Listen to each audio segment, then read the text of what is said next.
Mari taati konstitusi itu saja. Seperti apa? Udah, saya kira simpel saja begitulah. Jangan.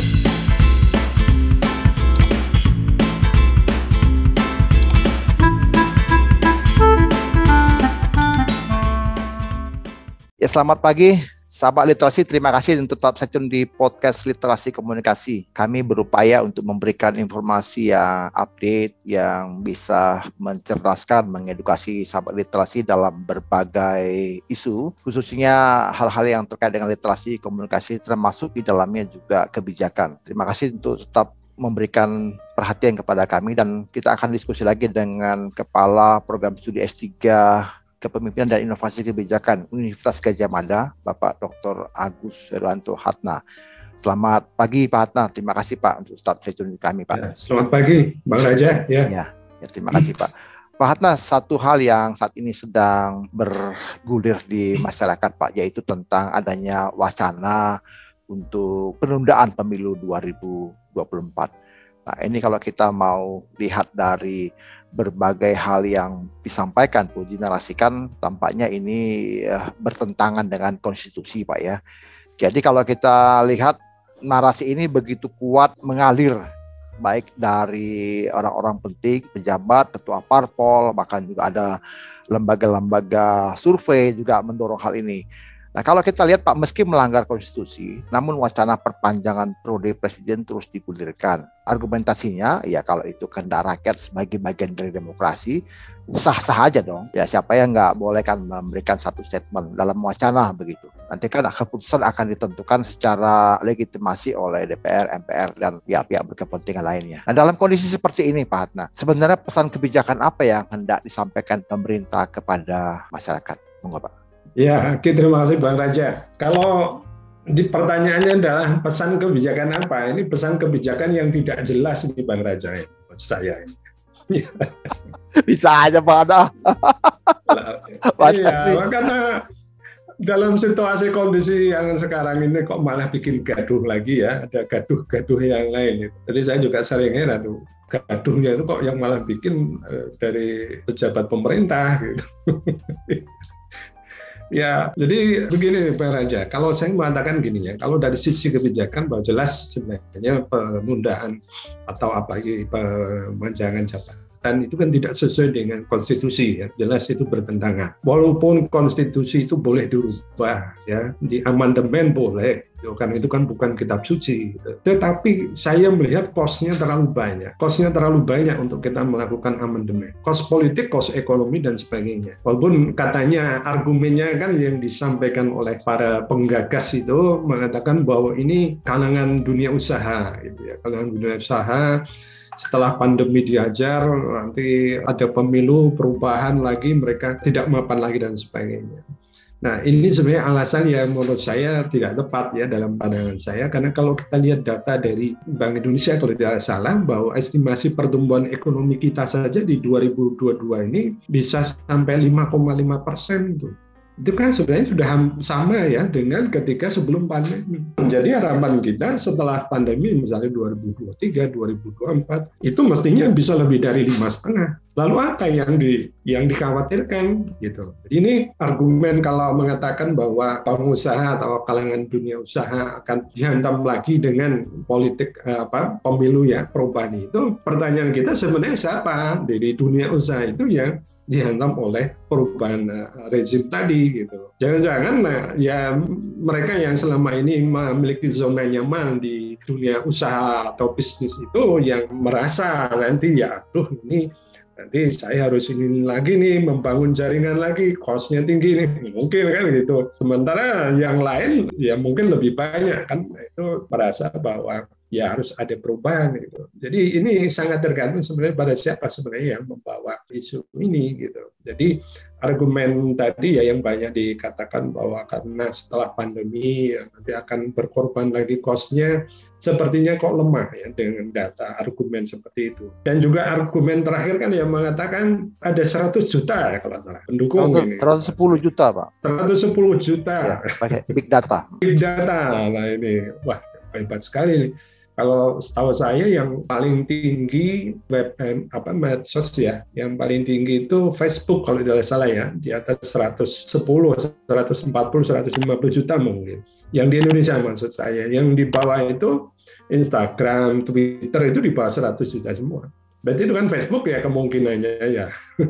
Nah ini yang menjadi pertanyaan kita itu kan kalau pernyataan seperti itu bahwa ini didukung oleh seluruh rakyat ya 110 juta itu secara metodologis ini pemerintah harus menjelaskan tuh.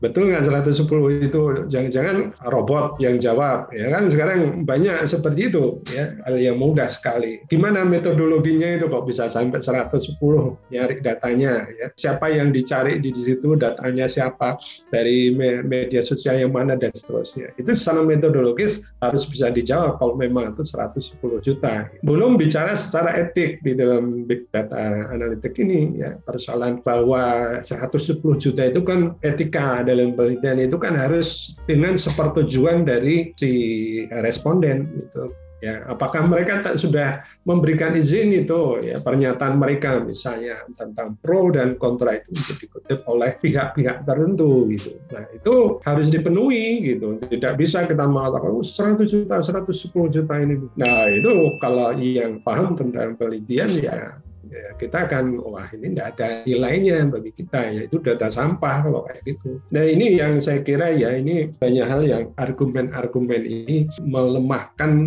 tadi ya gagasan-gagasan untuk menunda pemilu dan sebagainya itu. Pemilu itu kan kalau saya yang mengatakan ya itu kan ujungnya itu kan persoalan tentang kekuasaan, resources politik dan finansial. Itu kan paling cuma 3 itu. Jadi siapa yang akan tergoyahkan ya dengan tadi resources kekuasaan, resources finansial, resources politik, siapa yang akan tergoyahkan dengan. Nah ini pasti yang meminta ini dengan alasan pandemi dan sebagainya tadi ya dengan 100 juta dan sebagainya. Ujung-ujungnya itu cuma 3 hal itu kok pemilu itu. Ya bagi saya, nah karena itu argumen-argumen seperti yang tadi itu ya sangat tidak berdasar sekali ya kalau saya katakan. Pada akhirnya saya mengatakan mari kita ikuti saja konstitusi lah, ya konstitusi mengatakan apa lebih baik sudah kita setelah pandemi kita berpikir tidak perlu tadi ya pada ujung-ujungnya itu ya bahwa ini adalah kepentingan bangsa dan negara itu nomor 1.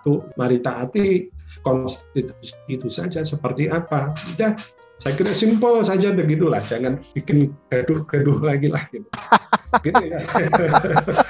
Ya masyarakat itu kan udah capek ya udah diancam oleh pandemi, pikiran diombang-ambingkan oleh kegaduhan sana sini ya. Ini ditambah lagi dengan situasi politik seperti saya kira tidak produktif lah kalau mau saya sangat tidak produktif. Mari taati konstitusi itu titik gitu kalau saya Bang Raja ya. Artinya kita memang didorong Pak untuk seluruh masyarakat Indonesia didorong untuk belajar mentaati konstitusi gitu Pak ya. Ya mungkin pesan kebijakannya begitu ya lebih baik ya kita ambil dari pertanyaan tadi Bang Raja ya. Betul. Ya. Karena kan mengingat juga Indonesia kan juga baru berdemokrasi ya selepas 98 itu kita mulai belajar demokrasi, artinya ada kepatuhan-kepatuhan yang perlu kita jalankan dengan serius begitu ya dalam hal ini konstitusi. Itu betul. Itu menjadi satu pembelajaran yang memang harus didapatkan oleh setiap masyarakat begitu.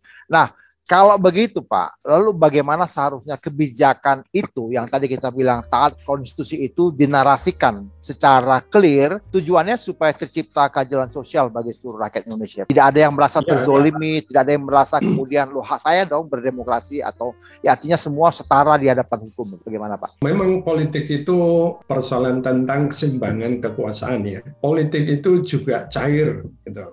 Jadi tidak ada politik yang kaku gitu. Kecuali kalau memang otoritarian, ya model kita otoritarian dan sebagainya itu biasanya kaku. Nah, saya kira kalau memang dua hal seperti itu ya, persoalan keseimbangan kekuasaan, persoalan bahwa dia cair dan sebagainya, tidak ada yang tidak bisa dilakukan ya. Tapi tetap saja bahwa itu dalam koridor konstitusi. Nah, jadi di sini semestinya para aktor-aktor tadi ya aktor-aktor politik kah, ekonomi kah, ya, eksekutif dan sebagainya harus memang duduk bersama dalam tanda petik ya, katakanlah bahwa ini adalah kepentingan bangsa dan negara, itu yang utama gitu. Jangan kepentingan kelompok balik kepentingan individu gitu. Saya itu sering melihat dari banyak pejabat publik kita itu kan pada rebutan ya, Bang Raja jadi pemimpin itu loh. Saya itu sering tertawa gitu, pada rebutan itu ngapain gitu ya. Nah, saya tuh pertanyaan mendasar saya bagi seorang pemimpin itu ya, bagi saya adalah apakah Anda sudah menyelesaikan persoalan Anda sendiri sebelum Anda menjadi pemimpin? Jangan Anda jadikan Anda menjadi pemimpin itu untuk menyelesaikan persoalan pribadi Anda. Nah, itu tuh hal yang mendasar sekali. Nah, banyak saya lihat menjadi pejabat publik adalah untuk menyelesaikan persoalan dirinya sendiri. Nah, ini yang menjadi kacau kemudian, bahwa tadi ya ambisi-ambisi pribadi itu lebih menonjol. Jadi itu pertanyaan saya yang sering saya sampaikan ya kepada yang saya kenal dari para pemimpin ya. Sering ya mereka tertawa-tawa kalau mendengar pertanyaan saya itu, karena memang sulit dijawab gitu. Jadi pertanyaannya adalah bahwa kalau mau jadi pemimpin ya selesaikan dulu persoalannya, persoalan pribadi Anda. Jangan Anda jadikan sebagai pemimpin itu untuk menyelesaikan persoalan pribadi. Itu hal yang mendasar ya menurut saya bagi seorang pemimpin. Dan inilah yang semestinya seorang pemimpin ya di Indonesia, baik itu pemimpin politik, birokrasi, ekonomi dan sebagainya, NGO, civil society dan sebagainya, harus memahami hal ini. Tolong didiskusikan bersama bahwa di dalam praktek politik itu ada balance of power, itu normal ya, ada keseimbangan kekuasaan dengan instrumen kebijakan mana yang ada lebih berperan di sana, ada lebih berperan di sini dan sebagainya. Itu kan hal yang biasa. Tetapi semuanya adalah goal kita bersama. Bagaimana kepentingan bangsa dan negara ini bisa dicapai itu. Nah, ini titik temu yang belum menurut saya di antara pemimpin, karena masing-masing sibuk dengan kelompoknya, sibuk dengan masalah pribadi. Itu Bang Raja ya. Ya, terima kasih Pak. Nah, jadi Bapak Ibu, teman-teman sahabat literasi yang sudah ikut di sesi pertama dan sesi kedua tadi, kita akan masuk ke segmen ketiga, itu pertanyaan sesi ketiga. Apa yang teman-teman mau tanyakan, silakan kami buka ruang di chat untuk bisa bertanya sesuatu yang memang akan membuat kita makin mengerti tentang kebijakan yang sedang terjadi di negara ini. Apalagi kemarin kan banyak sekali informasi yang memang kita dengar. Karena kelangkaan minyak goreng misalnya, contoh ya, salah satu ya, ibu-ibu jadi sasaran loh. Mungkin ibu-ibu di sini menimbun minyak goreng kali di rumah ini. Kan itu sebenarnya bagi saya itu narasi yang sebenarnya perlu diklarifikasi lagi secara jelas. Dari sisi komunikasi saya melihat itu ada hal-hal yang perlu dinarasikan secara elegan juga, ketika dalam kondisi terjepit yang tadi Pak Atna bilang itu, jangan kemudian ya jangan menyelesaikan masalah Anda dengan mendapatkan jabatan tertentu, tapi selesaikan dulu masalah Anda, kemudian baru dikasih amanah untuk menjabat sesuatu begitu. Itu menarik ya, karena sampai sekarang juga kelangkaan minyak goreng masih terjadi. Bahkan kemarin Presiden Jokowi juga sampai turun gaya beliau itu belusukan begitu ya ke pasar. Saya juga harus bilang bahwa apakah ketika beliau turun ke pasar itu akan menyelesaikan masalah, itu juga akan menjadi perhatian dan penantian publik, melihat ini akan menyelesaikan masalah gitu, atau seperti Pegadaian menyelesaikan masalah dengan masalah atau tanpa masalah begitu ya. Oke, jadi silakan Bapak Ibu yang akan memberikan pertanyaan. Ya, terima kasih Pak Atna. Lalu ada pertanyaan terkait dengan penundaan pemilu, Pak. Ini dari Pak Arsad Ragandi. Beliau tanya, kebijakan pada esensinya itu untuk mengatasi masalah publik, dan sekian masalah publik yang ada adalah prioritas mana masalah yang harus diselesaikan lebih dahulu. Ya, ada prioritas begitu ya. Nah, pejabat kita sering memunculkan kebijakan yang tadi Pak Atna bilang gaduh dan kemudian eye-catching begitu bagi masyarakat. Apakah kegaduhan tersebut memang by design untuk mengalihkan isu sensitif dan melayani interest tertentu, atau ada kapasitas pejabat kita dalam mengambil kebijakan yang perlu dipertanyakan? Artinya, apakah memang kegaduhan itu sengaja diciptakan, atau memang mereka melempar isu itu dan mereka akan bisa menyelesaikannya sesuai dengan kapasitas mereka? Itu yang pertama. Yang kedua, ini dari Pak Zainal. Beliau bilang ini, Pak, dari wah ini penerawangan, saya bukan ahli penerawangan juga, mana juga bukan ya. Nah, apakah pemilu 2024 tetap berjalan atau ditunda? Kalau tadi Pak Atna udah bilang ya kita taat konstitusi begitu, artinya tetap berjalan gitu ya. Nah, apakah sederhana itu manuver pemerintah menggunakan wacana penundaan pemilu dibaca oleh kita? Artinya maksud begini Pak, apakah ketika isu itu dilempar itu manuver itu bisa langsung diterjemahkan oleh masyarakat? Biasanya kan ada pesan yang tersembunyi di baliknya Pak. Silakan Pak Atna. Ya, oke, terima kasih ya. Tadi sama Bang Pertama Arsad sama Zainal. Oh, oke, Mas Arsad dan Mas Zainal ya. Kalau Mas Arsad tadi itu kan persoalan tentang itu kenapa sih gitu ya? Nah, pemerintah kok suka seperti itu ya? Kalau saya mengatakan sebenarnya persoalan kapasitas di dalam policy making-nya yang lemah di kita itu kan adalah persoalan tentang evidence base-nya ya. Itu bahwa pembuatan kebijakan publik di Indonesia memang sering tidak evidence based. Tapi itu juga banyak faktor politiknya mengapa itu terjadi, karena cost untuk melakukan evidence based itu kadang tinggi, sementara kita juga dihadapkan dengan keterbatasan waktu, ya keterbatasan resources yang lain, ya sehingga sering kemudian dalam policy making-nya itu muncul dengan tiba-tiba. Dan ada kecenderungan bahwa komunikasi kebijakan publik kita dari policy maker itu kan amat sangat buruk.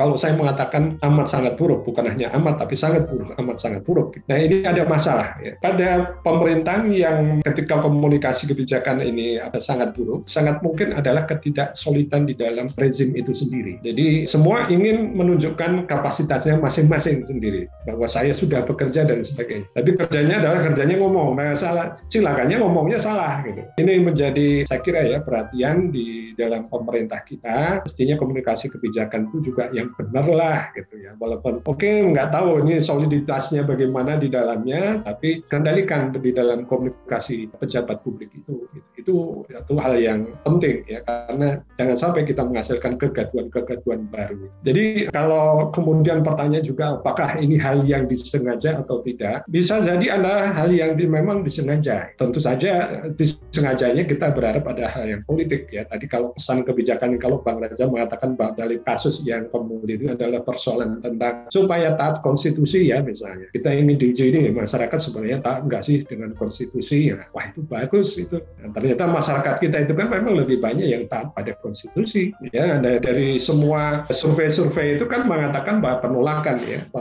terhadap penundaan dan sebagainya. Ini saya kira yang penting juga, bahwa ada hal yang positif dari kasus ini. Tapi biasanya hal seperti itu tidak ada asal kalau dia adalah api gitu. Saya tetap mengatakan ada sesuatu hal yang memang ingin dibalik itu ya. Nah, cuma argumennya dibalik itu bahwa persoalan ekonomi tadi, persoalan didukung oleh sekian juta, itu bagi saya sangat lemah sekali gitu untuk mengatakan bahwa itu penundaan. Jadi ini adalah bagian yang tadi ya saya katakan sederhana, bahwa politik itu persoalan tentang kekuasaan, persoalan tentang resources politik, dan persoalan tentang resources finansial. Jadi siapa yang menguasai itu dan siapa yang akan tergoyangkan dengan itu, itulah yang ada di balik semua pernyataan-pernyataan yang kontroversial itu. Jadi ini yang saya kira perlu dipahami oleh kita, dan sebagai masyarakat yang terdidik ya, semestinya kita memang harus bisa membaca arah kemana dari ini. Saya kira gitu ya Bang Raja ya. Iya. Apa sudah jawab semuanya atau belum? Iya. Tadi saya belum. Sudah Pak. Terima kasih Pak Hatta untuk perspektif yang diberikan kepada kita. Nah, Pak Hatta, satu hal lagi Pak. Lalu apa yang menjadi pesan Pak Hatta nih kepada pemerintah Pak? Kalau kita kan dalam disertasi itu kan terakhir itu Pak, rekomendasi kebijakan. Nah, kira-kira apa nih? Kalau 1-2 hal yang mungkin ya undang-undang atau mungkin ya perspektif yang perlu Pak Hatta sampaikan kepada pemerintah. Artinya kita mau membangun bangsa ini kan juga harus banyak juga masukan dari banyak pihak. Monggo Pak. Jadi pertama ya ingin saya sampaikan bahwa ini jadi kalau saya katakan ya, kelemahan, kegaduhan tadi ya, dari kasus pangan, dari kasus pemilu dan sebagainya, itu kan ada kaitannya dengan kapasitas leadership kita. Kapasitas leadership ini problem nasional lah di Indonesia ini. Kita mungkin sampai sekarang belum punya lah leadership yang mumpuni di semua sektor dari atas sampai bawah gitu. Ini hal yang memprihatinkan kita, dari 270 juta masyarakat itu kita kok nggak punya ya leader yang mumpuni gitu lah ya. Memang susah, ternyata jangan-jangan betul kata teori itu bahwa pemimpin itu hanya dilahirkan. Waduh, kalau dilahirkan silakan, kita akan yang akan lahir itu adalah seorang pemimpin ya. Ini saya ingin menyampaikan bahwa menjadi pemimpin itu bukan hal yang mudah. Tadi yang saya katakan ya, tolong selesaikan masalah Anda sendiri dulu sebelum Anda menjadi pemimpin. Jangan Anda jadi pemimpin untuk menyelesaikan masalah Anda gitu. Saya kira tidak tidak relevan untuk sekarang ini. Ya, kita butuh pemimpin yang betul-betul dia tuh jadi barang publik lah, sederhananya ya, bahwa dia itu mewakafkan dirinya untuk tanah air dan bangsa itu. Kemudian yang kedua, bahwa aspek kebijakan di Indonesia ini ya, yang saya katakan, kita itu kebijakan diakui bahwa dia itu bukan barang yang rasional, bukan barang yang rasional ya, karena dia selalu di balik itu kan ada banyak nilai-nilai, value-nya itu sangat beragam, value mulai pribadi, ekonomi, politik, budaya dan sebagainya. Tapi penting bagi kita untuk kemudian ya backup semua kebijakan itu dengan evidence yang tepat. Dan inilah yang seharusnya kita kembangkan sehingga para pejabat publik kita bisa menggunakan data ilmiah itu ketika berargumen. Kalau sekarang yang muncul argumennya adalah argumen-argumen kusir ya, debat kusir. Nah, itu sangat tidak konstruktif bagi penyelesaian masalah publik di Indonesia. Jadi saya khawatir jika ini dibiarkan ya, kapasitas leadership dan karakter kebijakan publik kita itu tidak diintervensi sejak dari awal, maka yang terjadi adalah kegaduhan.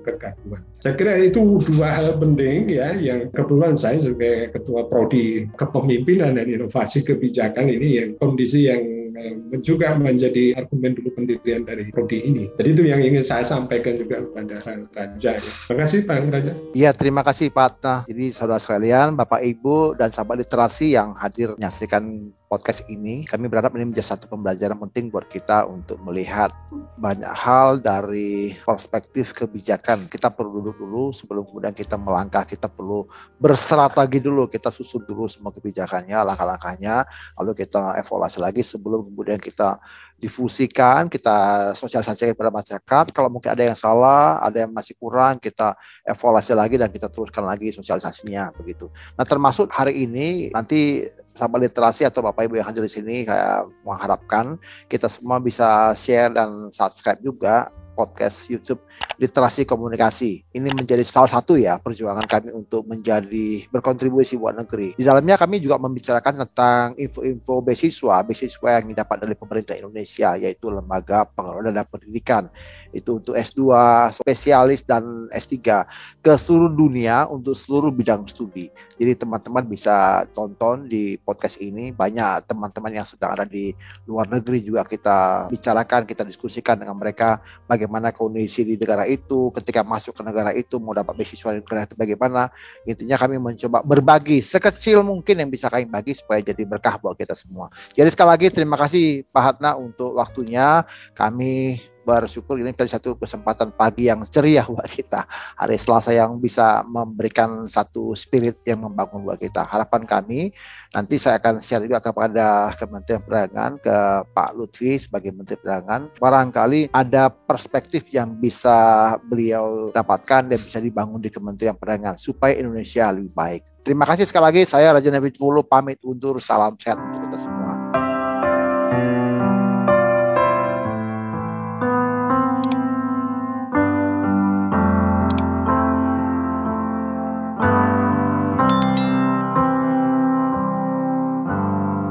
Another summer day is come gone away. In Paris or Rome, I wanna go home.